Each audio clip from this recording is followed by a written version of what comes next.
clicked it. Okay. Oh, working now. Thank you very much. Hello, everyone.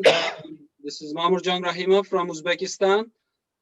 Professor Han, thank you very much for keeping us connected under UNESCO UNITWIN program. It's great working with you. Thank you very much for giving me the opportunity to present how Uzbekistan has been responding to the pandemic.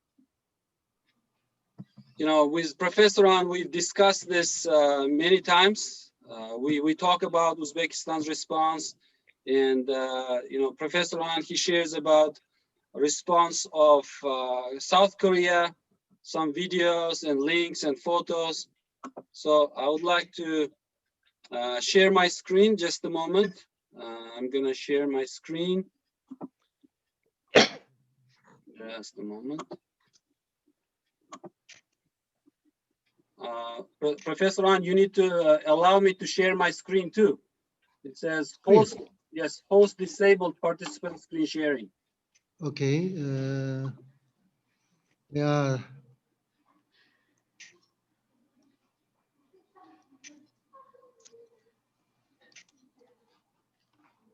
Yeah, I gave you permissions. Okay, okay, just a moment. 녹화해라. 내가 줄게. Share 녹화 screen. 권리 줄 테니까 이 화면 녹화해라. Okay.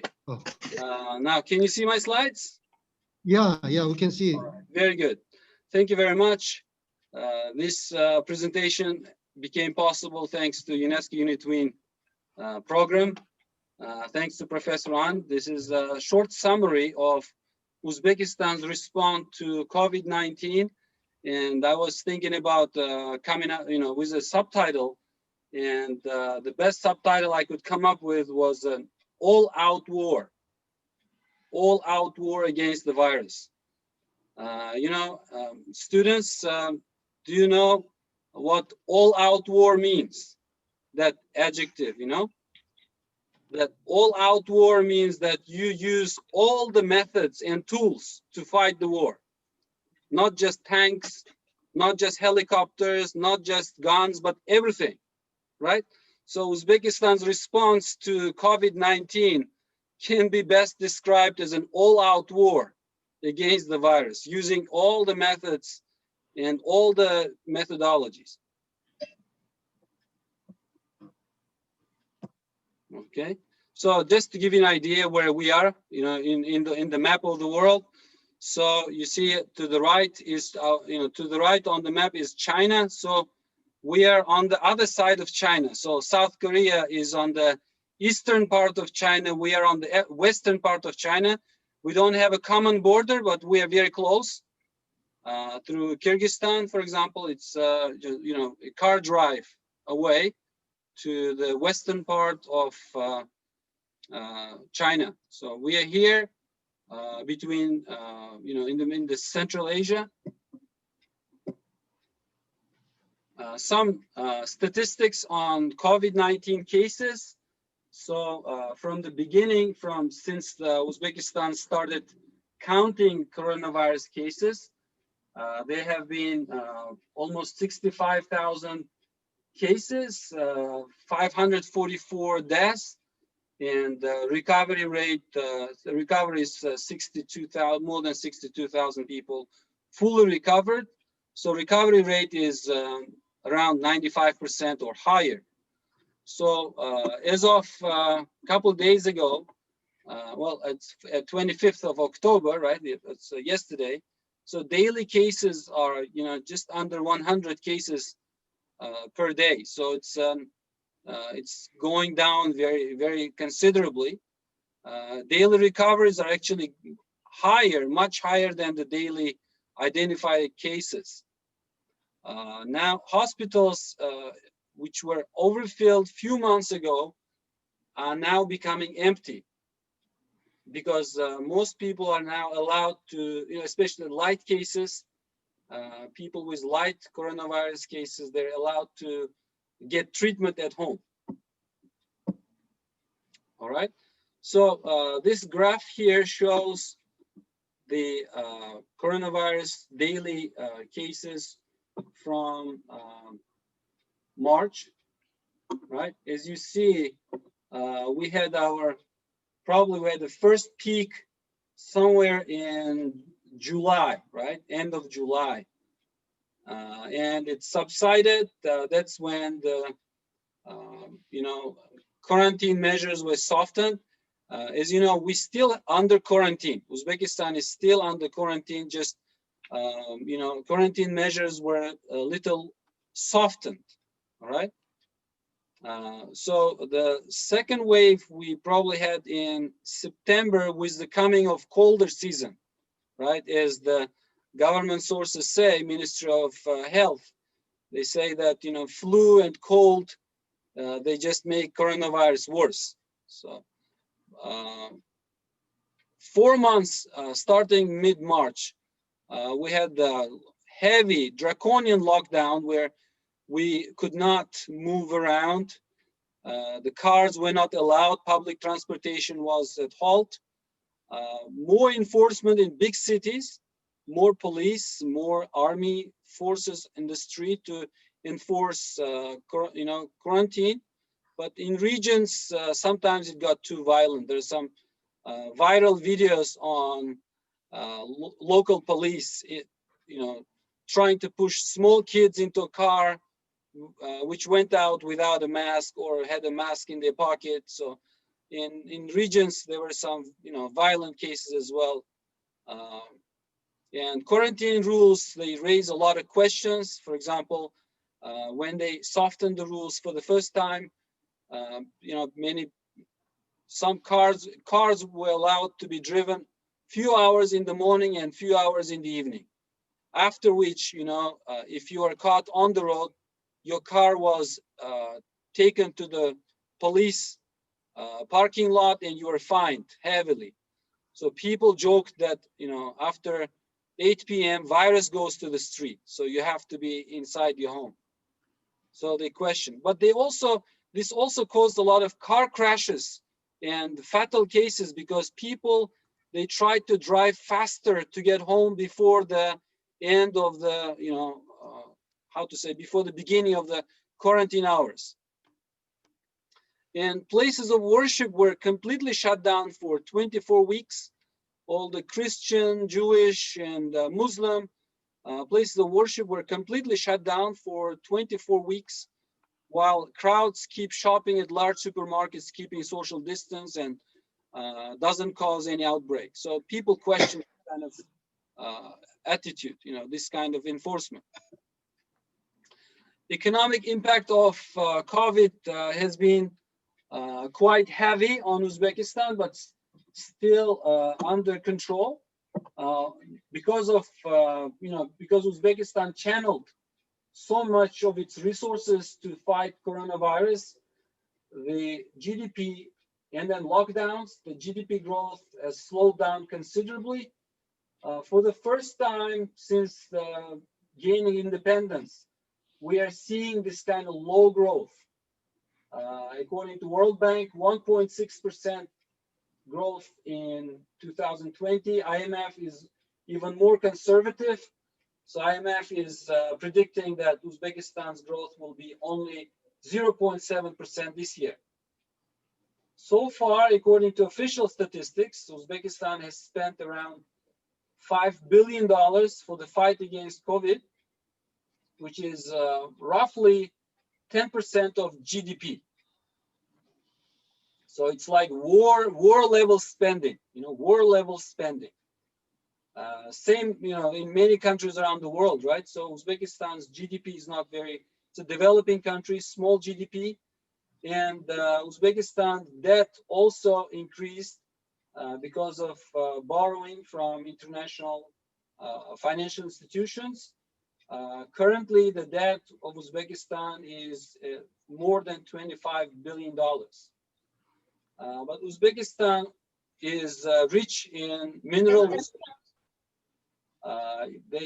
Our gold reserves are increasing and the foreign currency reserves are quite high. So that's why I said it's still under control. The economy still holds.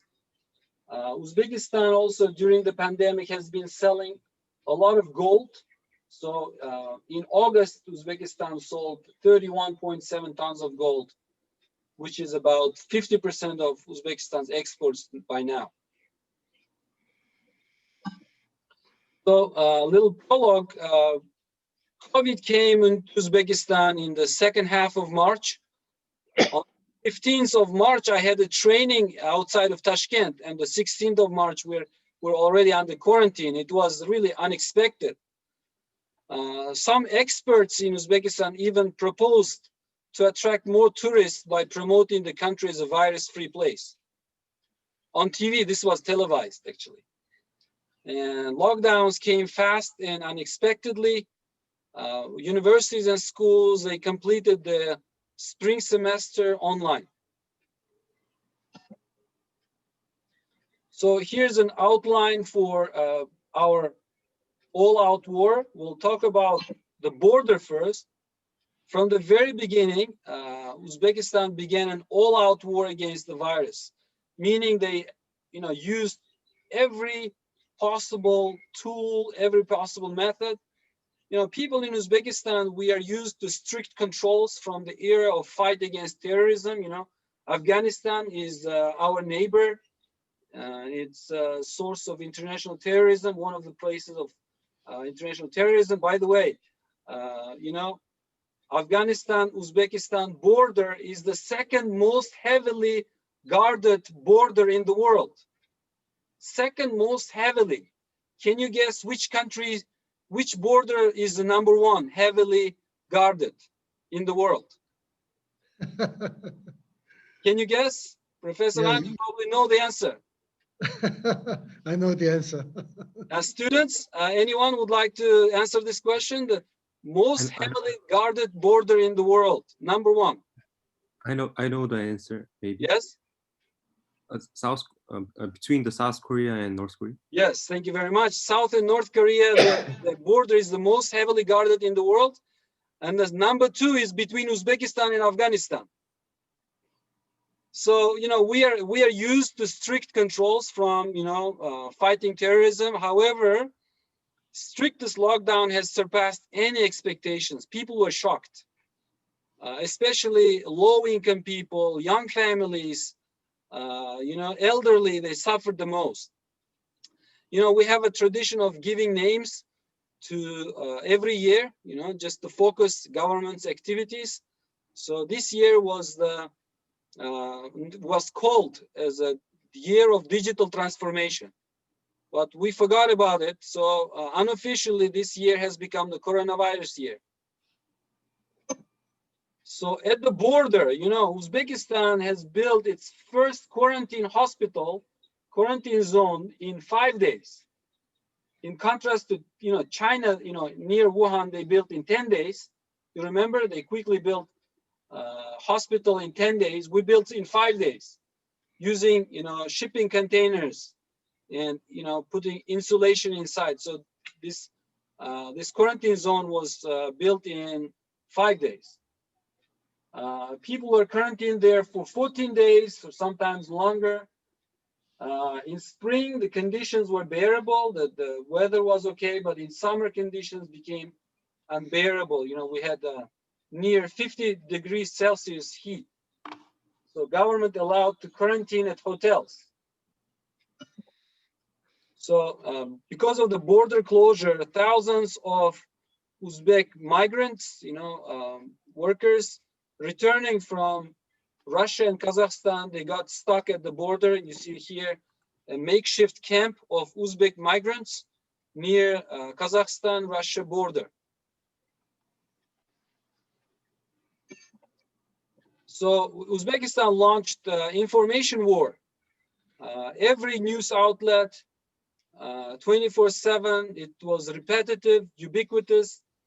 Statistics are posted every time, every day. Sometimes several times a day, we hear the statistics. So by 12 o'clock, we have different statistics. By 4 p.m., different statistics. And before midnight, we get another statistics. So before it was about staying at home. Now people, now the doctors are saying, at home you can get infected faster. So, wear masks and be outside. Chemical war. So Uzbekistan launched chemical war on the virus. All over the country, thousands of tons of chlorine and other chemicals were dumped for over 5 months, daily, day in and day out.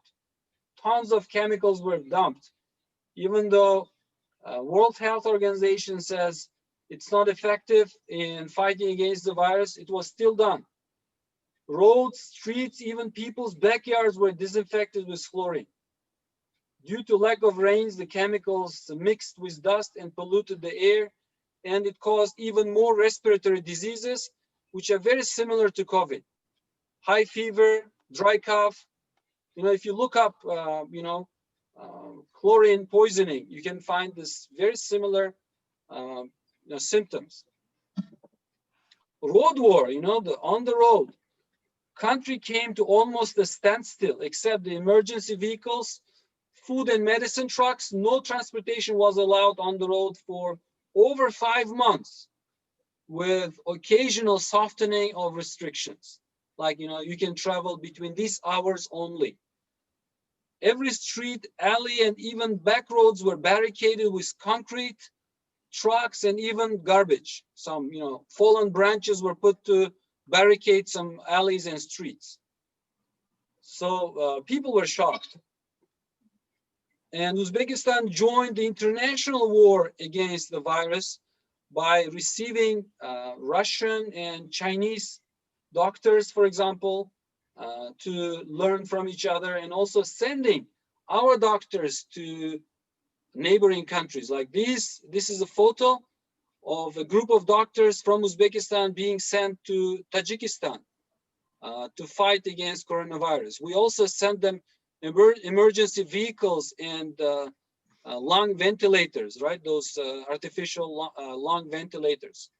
This bold man waving at the doctors, in a suit with a mask. He's a minister of health of Uzbekistan. So, and we have sent and received different kind of aid. This one is shipment from South Korea.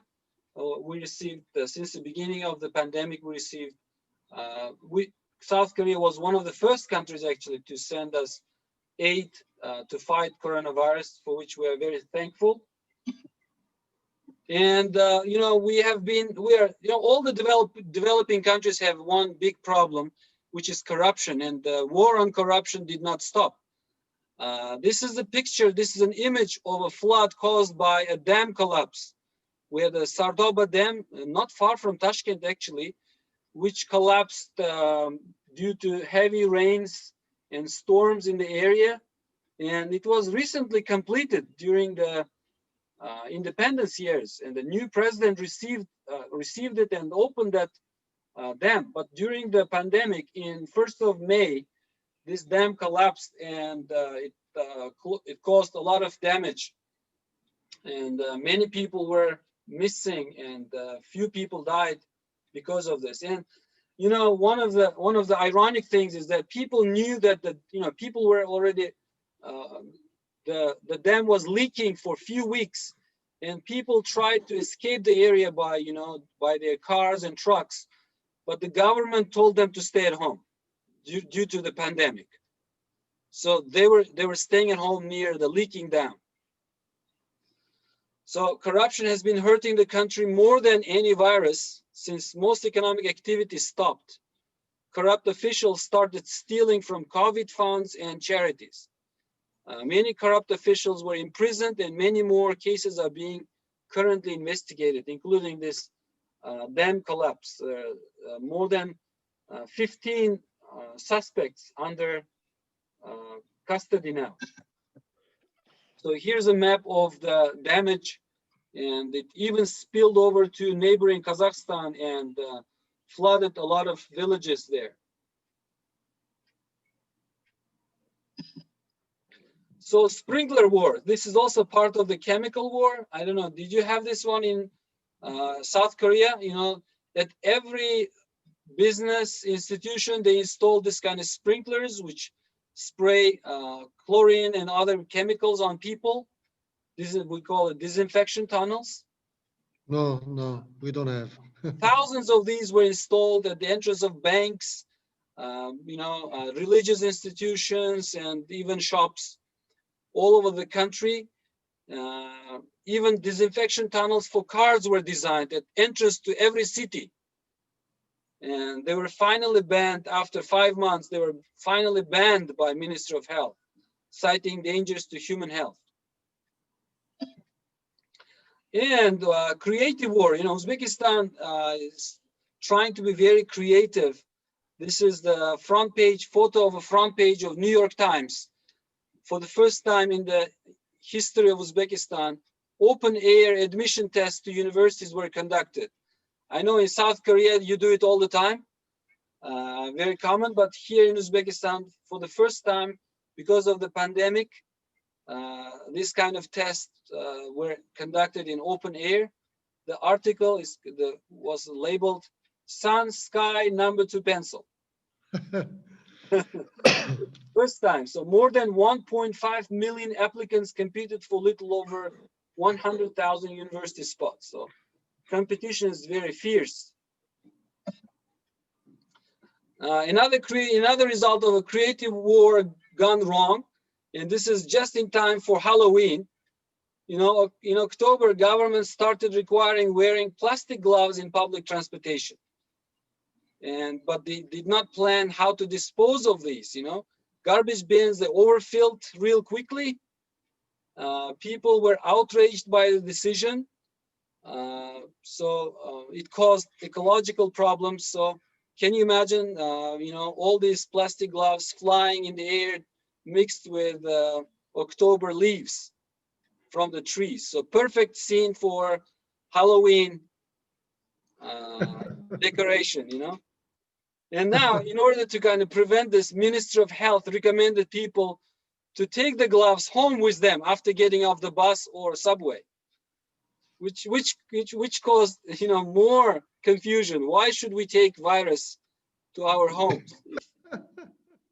This is Uzbekistan Ministry of Health trying to be creative, but sometimes it's not well planned till the end.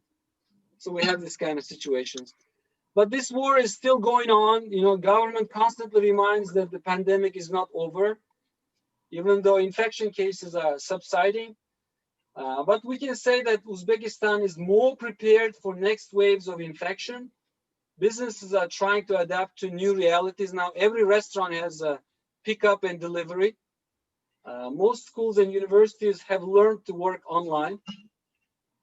In conclusion, COVID-19 has been a big shock for the country. We can even say it's a stress test for the country. Uzbekistan has responded with an all-out war, and Uzbekistan's economic condition has worsened, but it's still under control.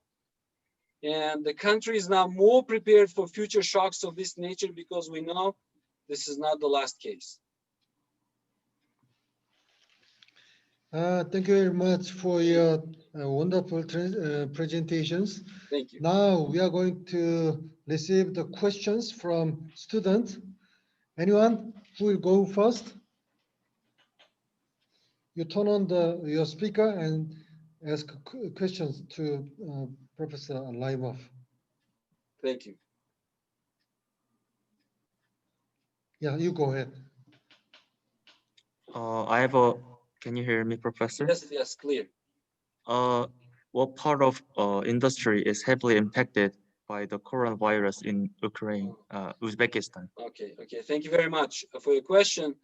Well, first of all, the service sector, let's say, right? For example, Uzbekistan Airways, it was grounded, and we have a case how, Uzbekistan Airways catering company, Uzair Catering, because of the, border closure and the air traffic stopping, they started catering food to, offices and homes.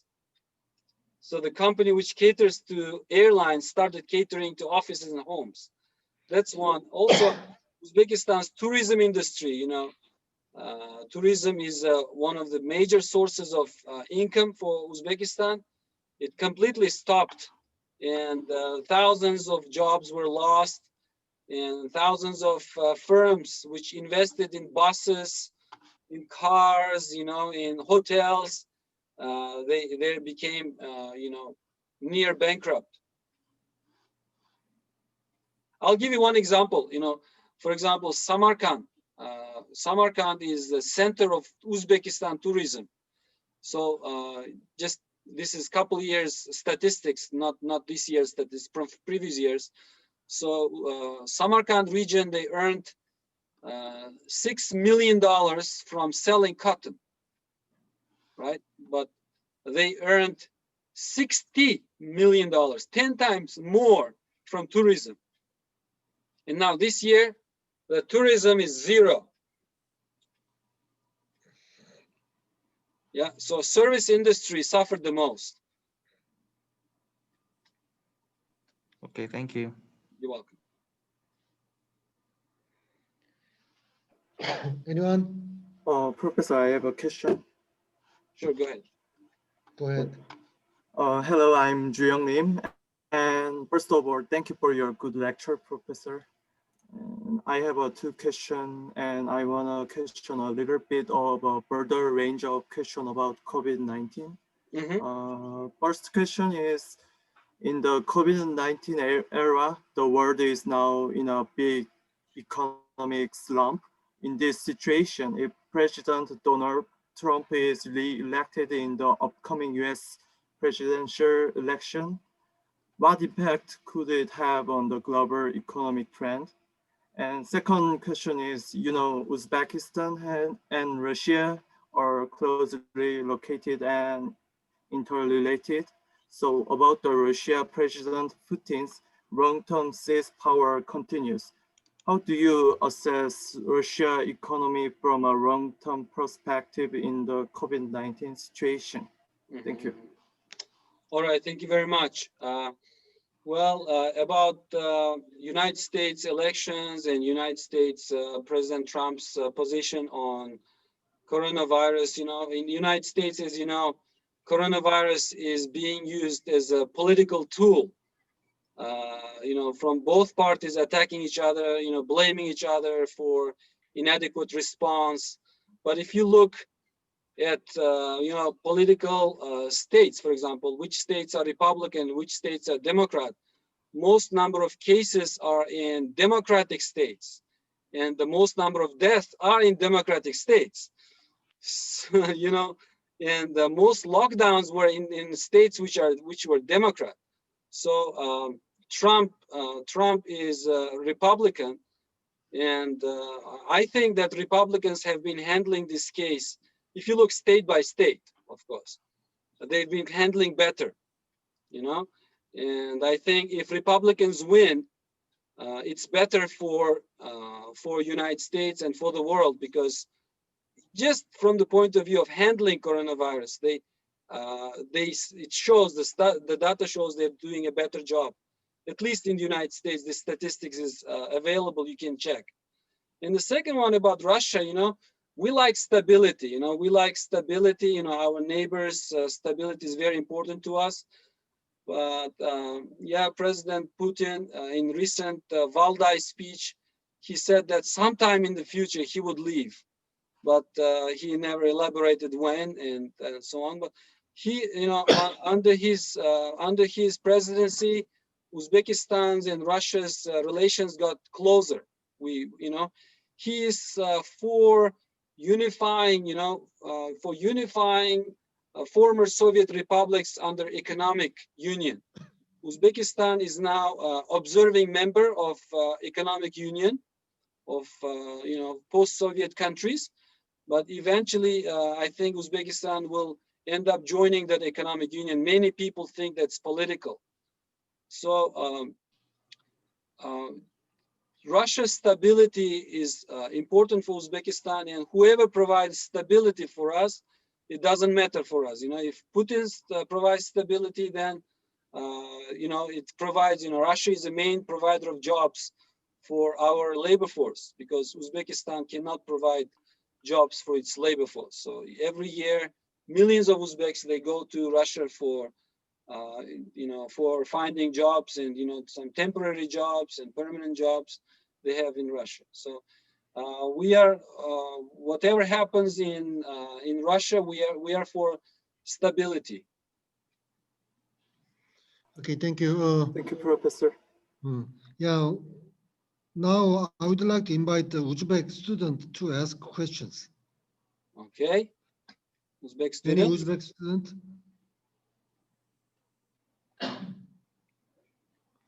No one? Bilal Hoca. I have no questions. Okay. It was clear.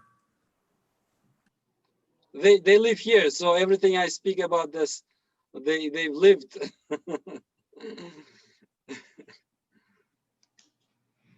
Okay, no questions from the Uzbek. Any other? One last questions. Okay. Okay. Professor, Oh, Okay. Okay. 재성이. can I ask a question? Uh-huh. Yes. Hello, my name is Jaesong Woo, and I'm very glad that I can take a lecture another country. Yeah. Thank you. So, I have a question about what kind of policy do you think is very most helpful prevent the infection in Uzbek? For example, in Korea, there we try social distancing, level 1, level 2, like this. It is very helpful for preventing the infection. So I'm curious. I have a question about this. Well, currently we have been researching. We have been researching what is best response to to this kind of viruses. So coronavirus is not the first virus. It's not the last pandemic. So we should be prepared for future pandemics like this. But most countries' response was too much. Should sometimes causing more collateral damage to people whom it's designed to protect, right? So worldwide, more people may get sick and die because of how to say, not well planned, not well thought out, these policies. For example, I told you Uzbekistan shut down the borders and thousands of people were stuck in the cold in Russian and Kazakhstan steppes. So this wasn't good. So we are currently researching other countries' experience. We're also learning Korean experience, Belarusian experience, for example. They did not enforce countrywide lockdowns. Also, Sweden's example, was very useful because they allowed the virus run its course. They treated the sick, but they did not shut down the small businesses and factories, and that's why their, even their currency, the economy was saved from total, damage. Our neighbor Kyrgyzstan, because of the pandemic, they got more into debt, and now they have almost like a civil unrest, where president is running and the presidential buildings were set afire by the angry mobs. So any policies that we implement in the future, they shouldn't come at the expense of millions of people whose jobs and livelihood is lost. But we haven't come up with the policies for the future. This is still under research. Okay. Thank you for your presentation and answers to students' questions. Now I'd like to spend about 3 or 4 more minutes about to Professor Mahmoudjan Naimov, that you have the logos out there, the UUOI, that I would like to ask whether how many times you are using your previously recorded lectures to your student currently? Well, because thanks to UNESCO Unit Twin program, we have many of our programs, our classes recorded on as video classes, and they especially became handy during the pandemic. So we are sharing, I cannot even count how many times, but we are sharing our video classes with students in many classes. And then when we meet on Zoom, we discuss them, right? So last semester, we ended the semester like that. For the last several chapters, we gave them the video lectures and we discussed them, and that way students were able to graduate. I'd like to know further whether your colleagues or the other professors who joined the UUOI, who had the lecture files already up there, and how many times, how often they use their files to their students. We use these files a lot, frequently, because previously we used to have revisions for classes because before the exams. Now we have we post a link to students for the videos which are available, and students are happy. We are really thankful. We started producing this kind of digital content in 2015, long before any pandemics or anything. So that prepared our university more than any other universities in Tashkent or in Uzbekistan for this kind of pandemic and online teaching. So we are very thankful for this. Okay, from the next year, we are going to expand the fund for the UUI so that more professors and more instructors from developing countries can contribute their lecture to the website, so that even though there are more round of the, say, pandemics here and there, then they can continue their higher educations here and there. Thank you very much for the Uzbekistan and Professor Mohammed Laimov. Let us close. You please leave this Zoom, please. See you next time. Thank you very much. Thanks very much. Bye-bye.